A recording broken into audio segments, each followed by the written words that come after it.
Dá só uma olhada nas folhas dessa planta, pessoal. Impressionante essa cor avermelhada que elas têm. Essa planta é conhecida como cróton.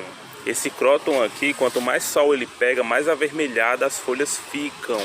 É um vermelho bem vivo mesmo. Geralmente a gente vê plantas de folhas verdes, mas esse cróton tem as folhas dessa cor avermelhada, muito perfeita, viu?